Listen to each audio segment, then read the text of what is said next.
Les affaires publiques n'ont plus de secret pour lui. Les vrais enjeux. Les vraies questions. Les vraies questions. La loi sur la laïcité de l'État, jeudi, la Cour d'appel va rendre son jugement en après-midi sur la constitutionnalité de la loi. Je vous rappelle qu'en avril 2021, le juge Blanchard avait invalidé les articles qui concernent les commissions scolaires anglophones et les élus de l'Assemblée nationale. Alors, nos analystes ont très hâte d'en parler. Emmanuel, Mario, Paul, bonsoir. Bonsoir. Alors, toute la planète politique va s'activer, va surveiller tout ça. Ça va relancer sérieusement le débat, Paul.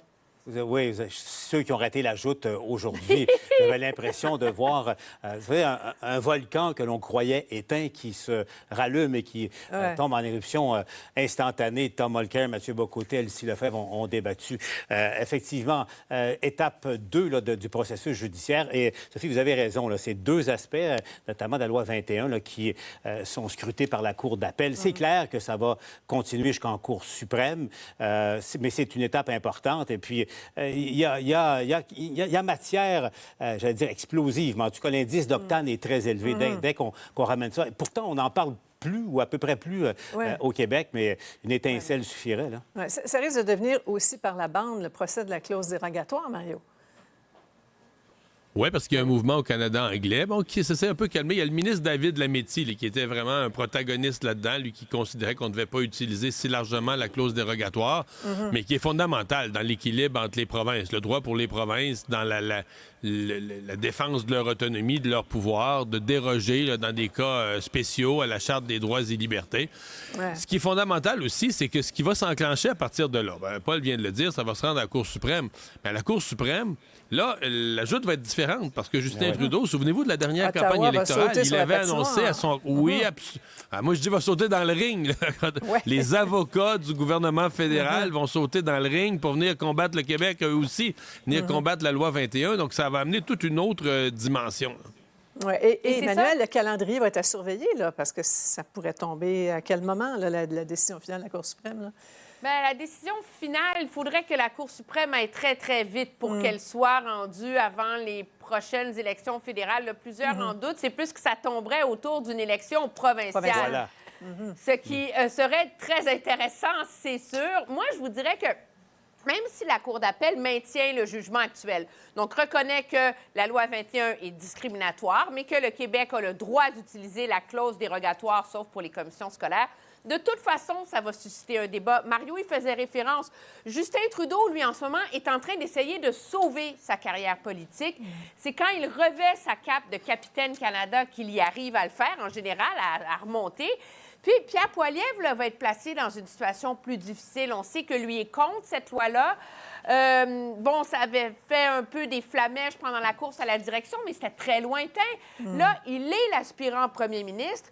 Et dans un débat comme ça, il va être vraiment déchiré en son désir de séduire les Québécois et le ressac que ça cause en Canada anglais. Oh, que ça promet à suivre, donc jeudi, dans la matière. Le gouvernement Legault, maintenant, qui lance sa consultation en ligne sur la mobilité dans les régions de la capitale nationale, Chaudière-Appalaches. Les doutes sont déjà nombreux. Pour le maire de Lévis, c'est le jour de la marmotte. Moi, je suis convaincu qu'actuellement, il y a encore 2 citoyens sur 3 qui veulent un lien autoroutier entre les deux rives. On va pas faire de sondage pour ça.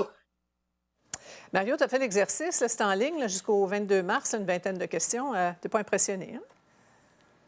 Non, en fait, si vous habitez, je le dis aux gens, si vous habitez en dehors de la région de Québec, Chaudière-Appalaches, baissez vos attentes. Là. C'est un petit sondage, 3-4 questions. Vous allez avoir une ligne pour écrire vos impressions. Qu'est-ce qu'il faudrait faire pour le transport à Québec? Bon, pour les gens de Québec, là, puis Chaudière-Appalaches, pour les gens directement touchés, c'est un sondage qui est un petit peu plus costaud, là, avec des questionnements sur vos habitudes, ce que vous faites, ce que vous pourriez faire s'il y avait plus de transports en commun ou plus de voies.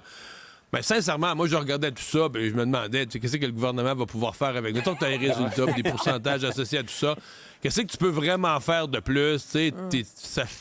Ils disent qu'ils vont remettre ça à la caisse de dépôt, mais qui va déjà être à peu près aux 2 tiers, là, en termes de durée de temps, aux 2 tiers de son processus de travail. Parce que la caisse de dépôt va repartir d'une page blanche si on a une surprise à une des questions. Voyons donc. 35 000 C'est jamais mauvais de 35 000 pour consulter la l'exercice. population, mais ça donne pas grand-chose. là. C'est moins cher qu'un référendum, tu sais, un 35 000 mais Emmanuel, je me dis, pour un projet de 10, 12, 15 milliards peut-être ça vaudrait le coup de faire un référendum. Là. On ne peut pas imaginer qu'une décision puisse se baser sur ce genre de consultation-là. Non, mais là, le problème surtout, là, c'est que depuis le temps que dure le débat, c'est plus à savoir si ça prend un réseau structurant Québec, si ça prend des meilleurs transports en commun, si ça prend un troisième lien, c'est quel projet, à quel coût?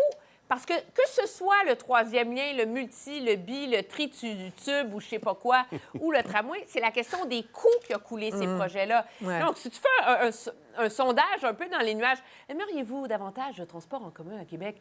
Je veux dire, je suis pas certaine On est au-delà de ce moment-là. Là. Peut-être. Peut-être. La réponse est très claire. Alors, restez là parce qu'après la pause, les centres de services scolaires, un petit peu partout, est-ce qu'ils font preuve d'une prudence excessive face à cette éclipse solaire totale du 8 avril qui s'en vient?